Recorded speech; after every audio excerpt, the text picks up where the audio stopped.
Welcome to XRP Daily Brief. Today's episode is different.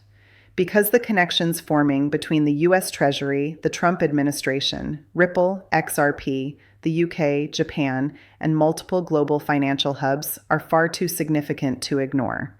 This isn't speculation. It's a pattern of documented meetings, diplomatic engagements, regulatory roundtables, and strategic conversations. And XRP is right at the center. Let's start with what's happening at the geopolitical level.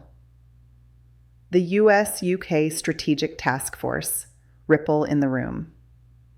In London at 10 Downing Street, a closed-door roundtable brought together Rachel Reeves, UK Chancellor Scott Bent, US Treasurer, senior Ripple representatives, including the UK Managing Director. The purpose of this meeting: to launch a Transatlantic Task Force on Markets of the Future, a 180-day initiative focused on stablecoins, tokenization, cross-border market access, joint US-UK regulatory alignment, digital securities sandbox testing, not in theory. Not in some long-term 5-year plan, but in the next 6 months.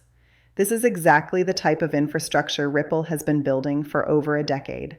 Stablecoins, RLUSD tokenization, EVM sidechain plus multi-chain bridges, cross-border liquidity, XRP ledger, ODL, regulatory clarity arrow, US and UK cooperation.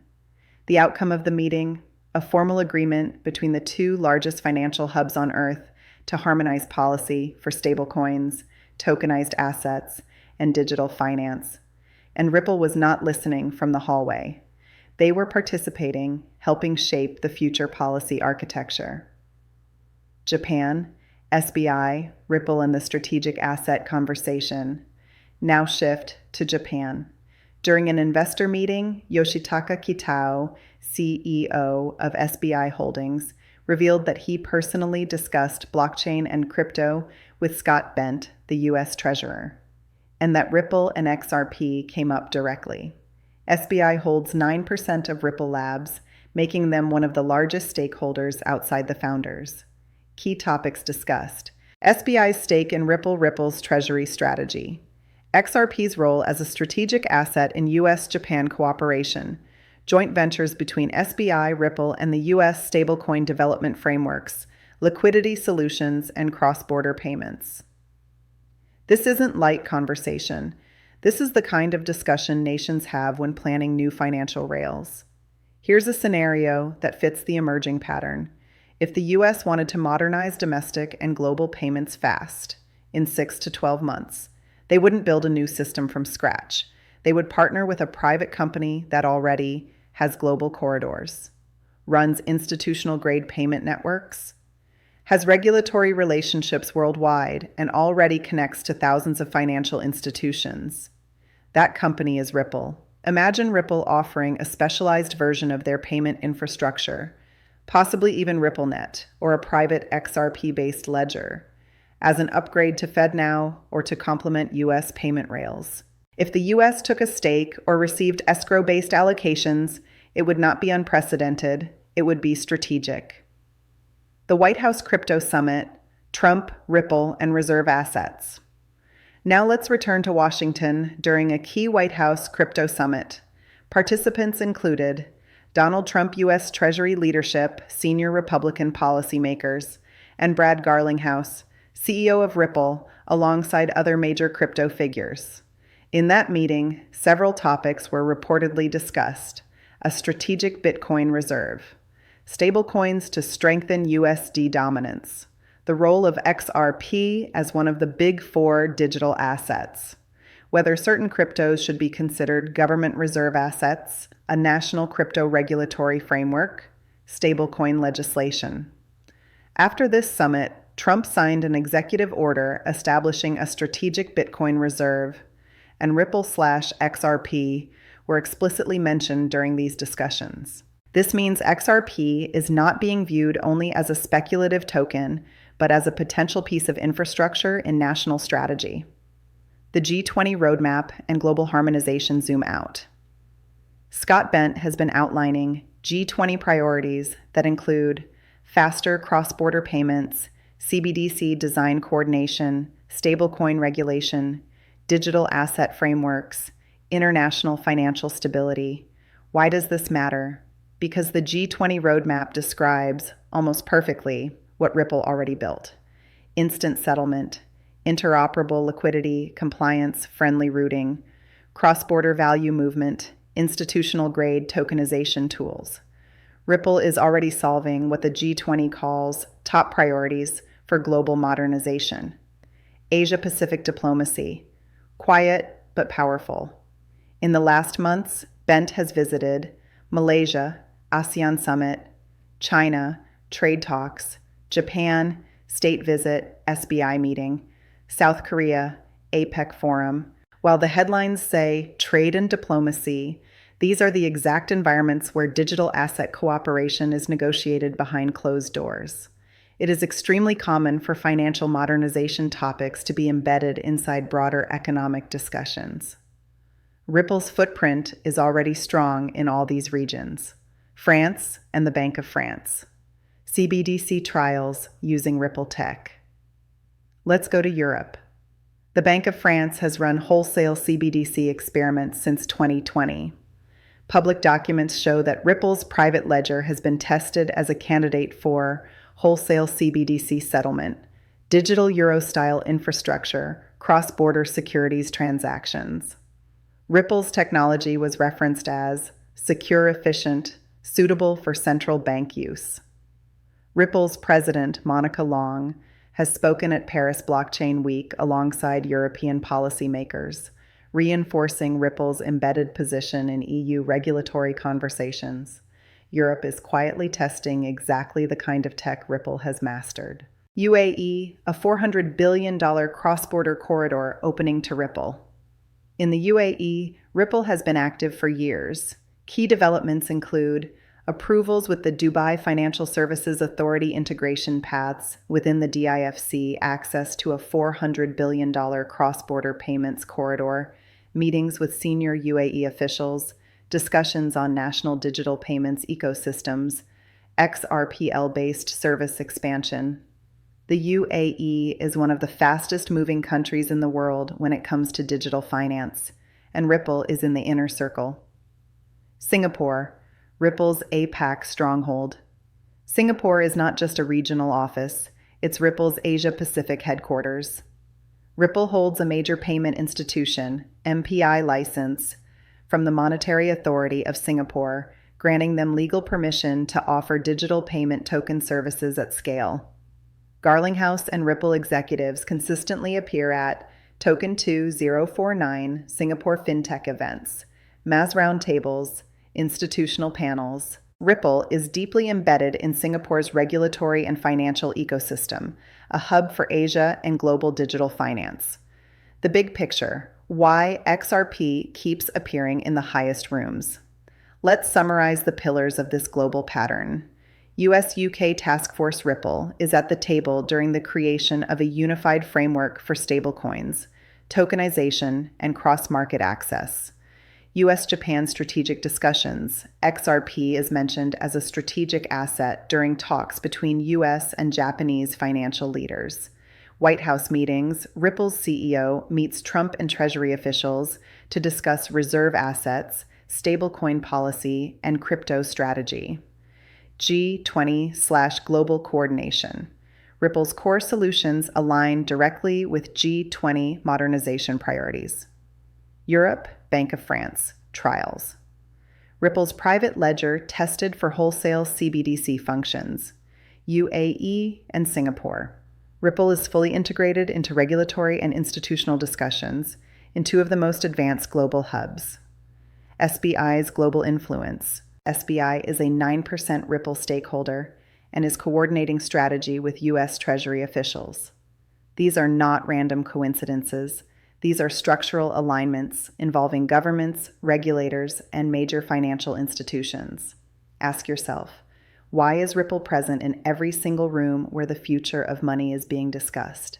Why is XRP treated as infrastructure, not speculation? Why do high-level global policymakers keep using Ripple's expertise? This is exactly why I remain bullish on XRP. not because of emotion, not because of hype, because the real financial system is signaling where it's going, and Ripple is already there. Final thoughts. If you found value in this breakdown, consider supporting the channel by liking the video, dropping a comment, and subscribing so you never miss the next deep institutional update. This is XRP Daily Brief, staying ahead of the hidden signals, the geopolitical moves, and the financial infrastructure no one else is connecting. And as always, this content is for informational and educational purposes only. It is not financial advice. Always do your own research and consult a qualified professional before making financial decisions. R on a screen, but behind that number sits trillions of dollars of leverage tied to the yen carry trade. And it doesn't stop there. When one big source of funding starts to unwind, it can trigger stress in a lot of other places. Highly leveraged trades in U.S. Treasuries, commercial real estate loans that are already under pressure, private credit deals with barely enough income to cover interest, large institutional portfolios that are heavily invested abroad, derivatives and option strategies that depend on low volatility. All of these pools of money are connected through margin systems and funding markets. When one part starts to crack, others can start to move at the same time. So where does Japan's deal with the U.S. come in? Recently, Japan agreed to boost investment into U.S. projects and increase imports of American products like agriculture, energy, aircraft, and defense equipment. In return, the U.S. offers better access to its market, accepts Japanese safety certifications for vehicles, and sets up frameworks for cooperation in critical minerals and other strategic areas. On paper, this sounds like normal trade diplomacy. In practice, it means Japan is deeply tied into the U.S. economy and financial system at the exact moment when its own bond market is waking up from decades of ultra-low rates. There are also mechanisms in place. If Japan doesn't follow through on its commitments, the U.S. can respond with higher tariffs. So there are strong incentives for Japan to do what it said it would do. Now, layer on top of this the situation in global geopolitics, tensions in East Asia, ongoing conflict in parts of Europe, and uncertainty in the Middle East.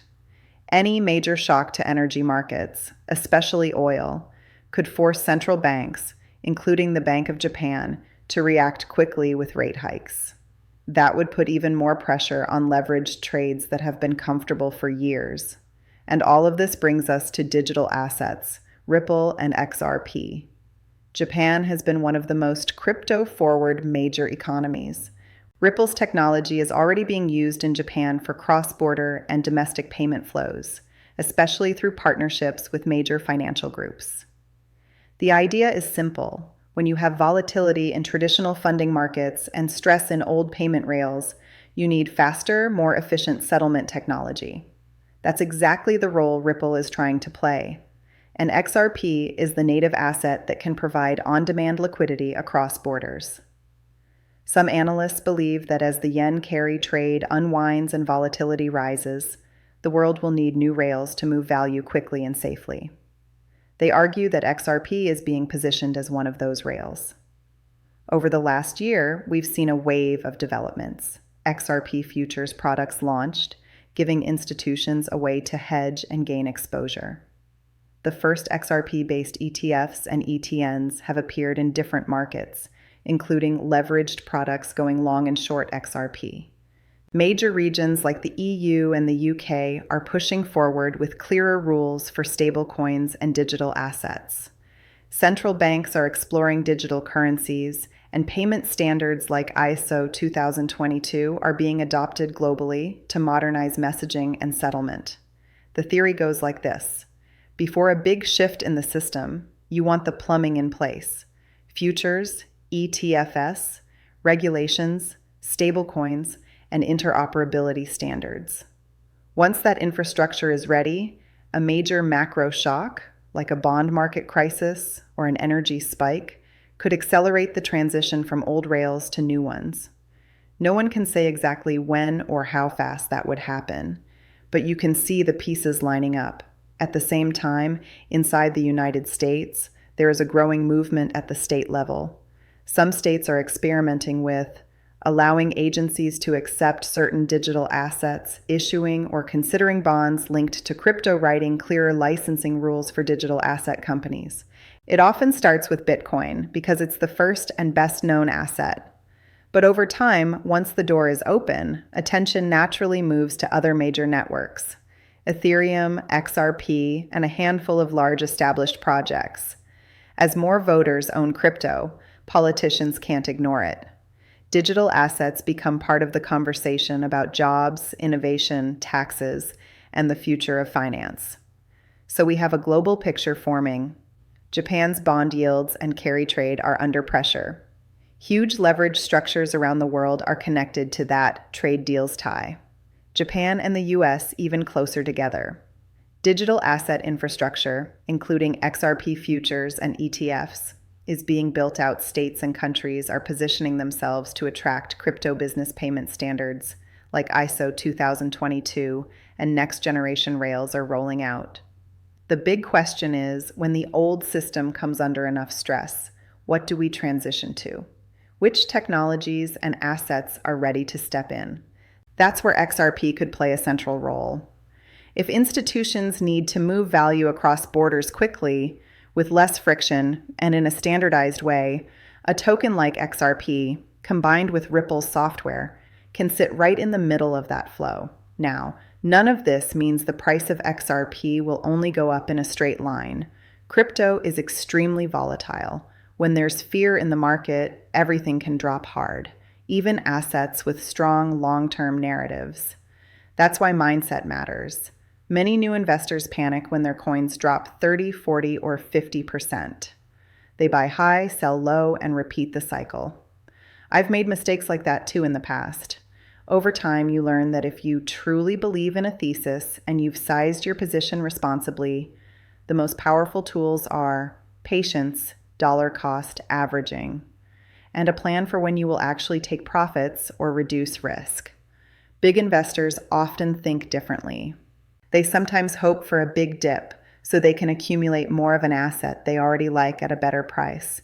When it comes to XRP, every move below your personal fair value zone can be seen as either pain or opportunity, depending on how prepared you are and how clear your strategy is. Right now, ETF inflows into XRP products are growing. Exchange volumes in certain regions are surging, and regulatory conversations are slowly moving forward. At the same time, macro risks are rising, especially around Japan and global debt. All of that suggests one thing: we are getting closer to a moment where the world has to decide what the next generation of financial rails will look like. My approach is simple: stay informed. Watch how Japan, the US, and other major economies handle this transition. Pay attention to how often Ripple, XRP, and real-time settlement come up in those conversations, and build your own plan based on your risk tolerance and time horizon. Again, none of this is a guarantee of price, but the storyline is clear: old systems under stress, new systems being quietly built in the background. If you found this breakdown helpful, make sure you like the video, leave a comment with your thoughts about Japan, the carry trade, and XRP's role in the new rails, and subscribe so you don't miss the next update. Thanks for spending this time with me. Stay safe, stay informed, and I'll see you in the next one.